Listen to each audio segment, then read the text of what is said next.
What's up, reptile guys? Ryan here, and today I bring you Spiny-Tailed Monitor Lizard care. So we have Griever here with me as our main man representative of the Spiny-Tailed Monitor Lizard.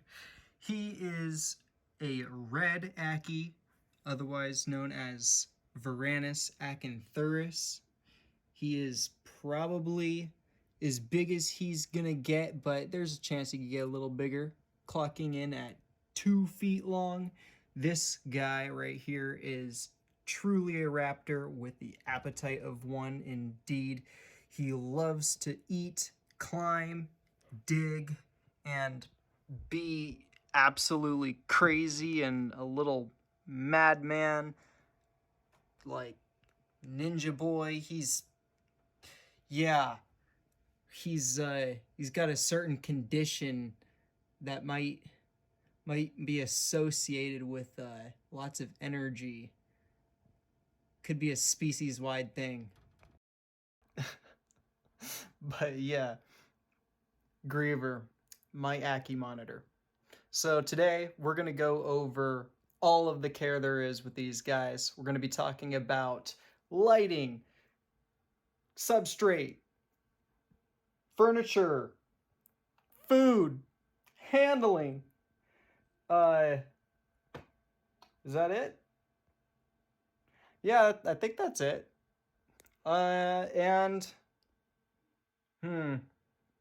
Maybe we'll talk a little bit about breeding. But for the most part, Care 101. Let's get started. Alrighty, so like I was going top down, let's go in that order. So first up, we have the lighting. Now, I'm going to get down here so you guys can kind of see what I have going on up here. The lighting is going to be probably the #1 thing that you have to get right, and I mean just right, for your ACKIE monitor to have a full, healthy life.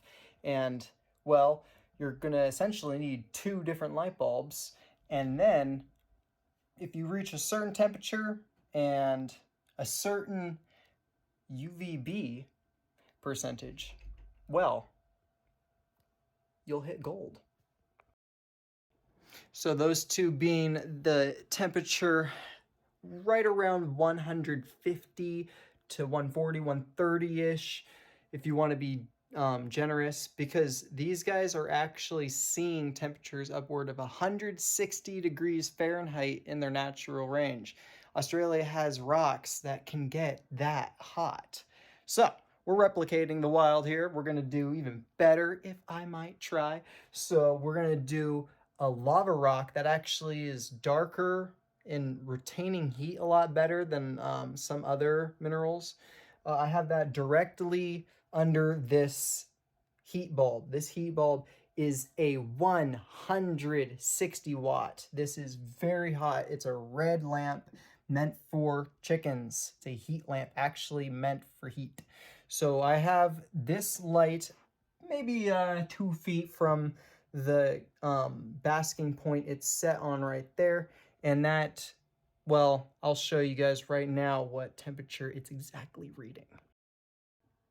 So I got my handy dandy temp gun, and we're gonna find out what we currently have going on here. So coming inside, gonna point this laser down right on top of this rock here and try and get that just so. 143.4 Fahrenheit. Now that is perfect. I was actually trying to go for the 150 mark, but honestly it's okay. He's never gonna stay on that hottest point for too long. He generally tends to like massage his body around it, and they really like to warm themselves up kind of gradually, like as in not all at once, you know. It's a process. Get that right. So again, between the 130 and 150 range is what you want that temperature to be on the hot spot. Very important. They need that temperature so they can digest properly, shed properly, grow properly, just be cute properly. All of the above. All of the above.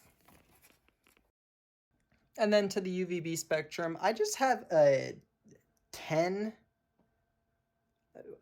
watt, I believe, yeah, 10 watt UVB Repti bulb on there. They do go out every year or so. I would even say 6 months. Probably you want to replace them. They're inexpensive, like $15, but required. You do need the UVB so the lizard can properly digest calcium, get into its system, all that UVB D3 vitamin, blah, blah, blah. So important. So how I have my lights fixtured is actually drilled into the top of this box that I've made for the lizard. So I guess I'll move into that. The enclosure size for an adult ACKIE's monitor is probably going to be, and I mean probably in air quotations, Google it, people, Google.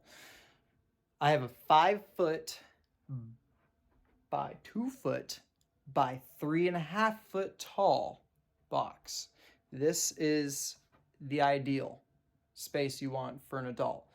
Anything less, I wouldn't call it a very good experience for your lizard. It's probably going to be trying to escape and not have as much enrichment as it needs because these guys are so active and active. They need it. They really need the space. You're going to see this guy in every nook and cranny, constantly in motion.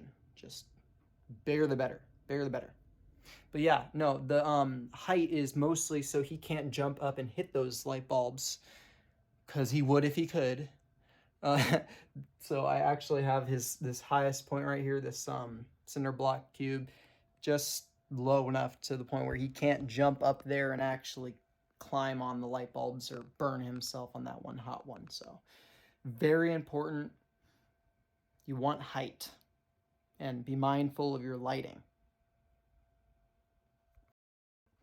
So I guess that leads us into the substrate and furniture, the interior of this enclosure.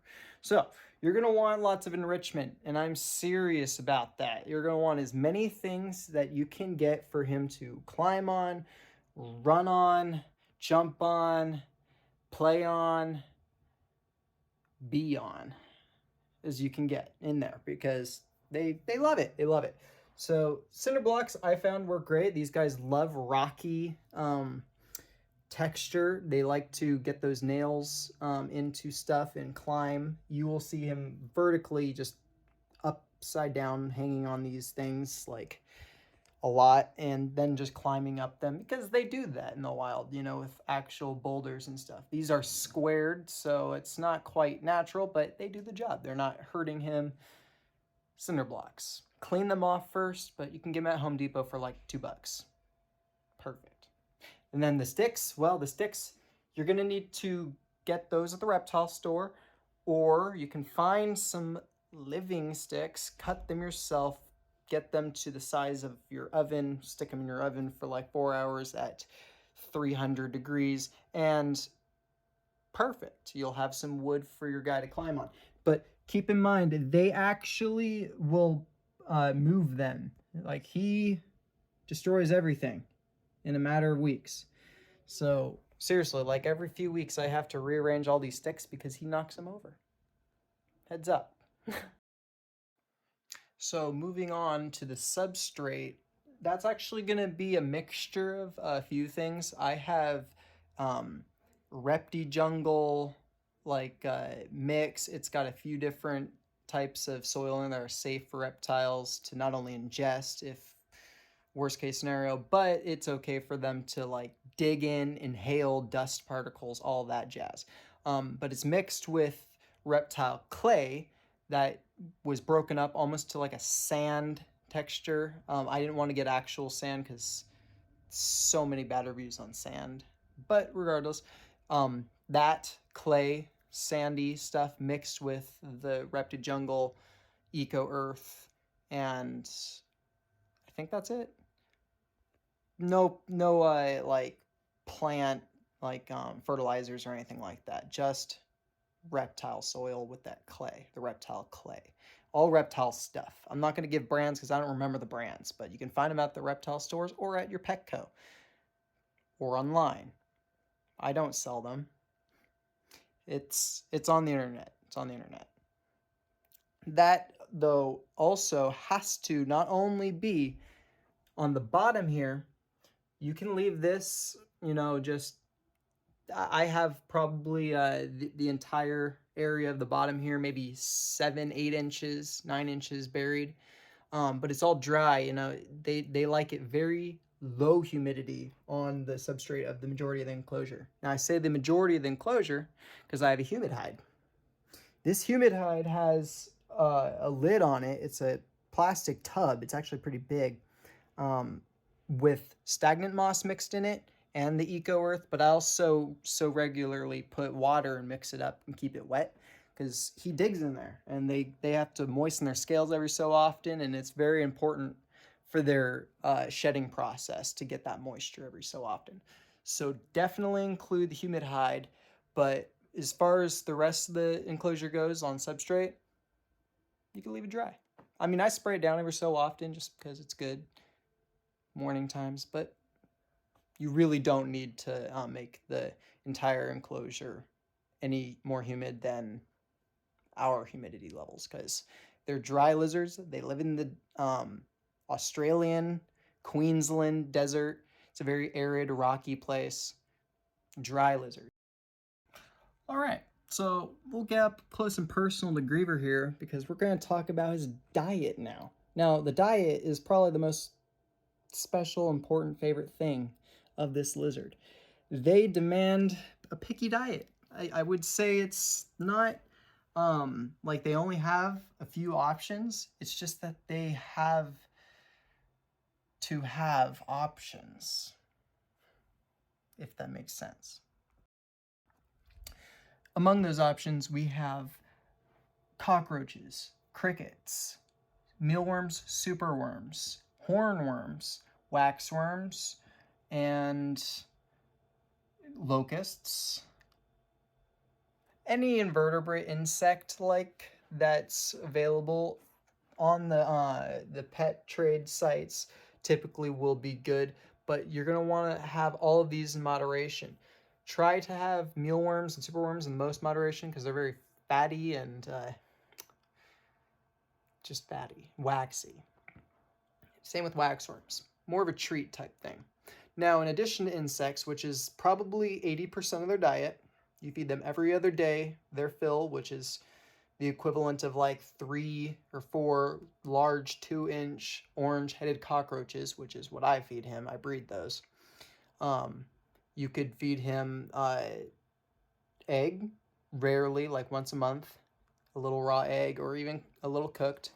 Raw chicken, another rare thing. It's very fatty, so only if in dire need, so like treats.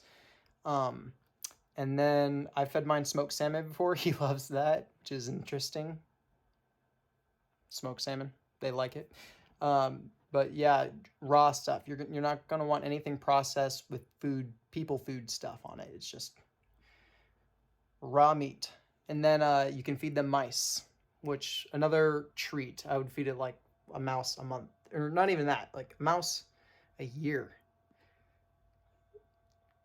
I've fed him a mouse. I have a video on that. Just, it was a very special event type of thing. I'm not going to be feeding him mice all the time. So refrain from those ones I told you that are all treats, but insects at the 80% of their diet, and then keep them varied. Like every other feeding, you know, switch up the insect type. But yeah, that should cover their diet. Well, moving on to water now. That's relatively simple. They don't need to submerge themselves like a lot of water monitor lizards, so makes ACKIE monitors extremely low maintenance. Great pet monitor of a monitor lizard. But yeah, you're going to need something big, something they can at least get most of their body into, couple inches deep, purified water, and then always clean and always full. So, you know, clean it out like every week or so. His water bowl is actually just sitting on top of his his humid hide there. It's a little bit raised up off the ground so he doesn't kick dirt into it, which will happen if you have your water bowl on the ground, because they dig constantly. Constantly digging. I know he's not right now, but that's because I'm filming him talking about it. See, he knows. He's telepathic like that. All right, last but not least, handling. So handling is pretty fun. I might have learned from my own experiences. Just know no two animals are the same, and they have the capability to bite, and it's not fun when they do. For a little lizard, they really do pack a punch. I've been bit by him before. They are a relative of the Komodo dragon, so they have very large, sharp teeth, and they could even, maybe, dare I say, have a little of that Komodo dragon is it anticoagulant? Hemotoxic? The kind of blood that makes, the kind of venom that makes your blood not clot. So, if I haven't scared you away already, they can be handled. I would just recommend never, ever even kind of feeding them at the same time, because 100% of the bites that I've seen and then got are feeding responses. So just know they're very curious animals, monitor lizards. They like to explore and figure things out. They're puzzle solvers. If he starts wedging his nose in between your fingers or on something, you can see in his eyes when he's about to bite. It's like, it's just behavioral, like notice. Like if you can just figure out and pick up on what he's thinking, it's pretty easy to predict. But again, you have to be prepared for when that bite is about to happen to pull back, or have the knee-jerk reaction to handle the situation appropriately, because God forbid you hurt yourself or the animal in a flip out because you got an unexpected bite and you weren't prepared for what was about to happen. In my humble opinion, I feel like anyone can always be ready for when it's about to happen and avoid it. With that being said, you have to, just like I was saying earlier, pay close attention. So we're gonna wrangle up this dragon real quick on camera for y'all. He's an adult male red ACKIE, so they're known to be the most excited when it comes to food. They are also known to bite the most and be the most aggressive, red ACKIEs. So I would recommend a yellow ACKIE if you're going to get an ACKIE and you haven't yet. But yeah, the red ACKIEs do have a better color and they get bigger. So that's why I got Griever. This isn't really about handling, but before we go in here, I want to just add, when it comes to housing multiple together, I would refrain. 2 males will fight, and then multiple females could fight. Males and females could fight, and then will breed. So you just really want to know what you're doing. Be a pro before you do that. Just get one lizard. These are not meant to be housed in multiples. I see a lot of people, suggesting that online. Just remember, it's easier. They're better pets by themselves, because then you don't have to worry about them nipping each other and tearing off toes. All right, here we go. I'm gonna try to set you guys up here so you can see what I'm doing. Now,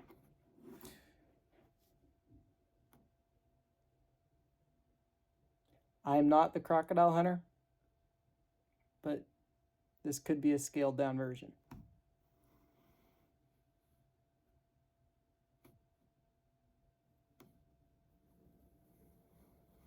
I'm grabbing his tail. Now, he knows what I'm doing right now. I do this all the time. But it's definitely throwing him off. When I do tend to grab Griever though and pick him up, I grab him from the behind. I'm just blowing him off because he's dusty. But yeah, if you grab him from the face, you can tend to freak him out a little bit. You know, he's kind of like jerked back and stuff in the past from, you know, going at him head first. I always grab them by their tail. They're not going to drop this tail. These monitor lizards, they can't do that. They don't have that mechanism. So feel safe to grab their tail. Don't be rough with them or hurt them in any way, but it is definitely a big, thick tail on these ridgetail monitors. So very, very great for restraining them and just controlling their movement. But yeah, no, you just want to be very deliberate with your interactions with him. Don't be doing anything like hesitant. Don't be afraid. The moment you show fear or the moment you start pulling back, they will take advantage of that. They will totally capitalize and nip you if they're going for food. If you see their head like getting down and low and he's got his eyes locked on you, like, or on your hand, and he's going fast, that's a feeding response. Be prepared for that. You know, don't keep going up to him like you're about to get him. Now, if you were to just go, if he's laying down and like basking, and I poke his face, like right in the face, like around his mouth and eyes, he wouldn't probably like shove me away with his head or try and bite me and give a little nip. That's just part of their behavior, you know. It's kind of like being bugged if you want to compare it to human behavior. I would imagine that's irritating if someone's poking your face or right in your eyes. But if you rub him on the back of his neck or on his side or his hips, you know, it's letting him know I'm there, I'm about to pick him up, I'm interacting with him, but I'm not messing with his face, I'm not irritating him. I'm just going to him kind of from the back here. You know, it's not hurting him, it's not making him like uncomfortable. But if I go up to him in the front, see how he's kind of jerking back? He doesn't like that. When you're picking him up, go from behind. They appreciate it when you go from behind more. They're very curious lizards, you know. He's like all the time coming out of the cage, just crawling onto me by himself. I don't even need to like grab him myself.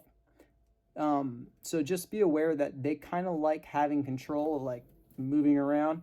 They don't like to be restrained. If you're like holding them down and restrain them, they can thrash around and not like that. I don't think they're going to bite you necessarily while they're doing that, but that's definitely a fearful response. You don't want to instigate any fear. So again, easy to handle, but they have to be trained.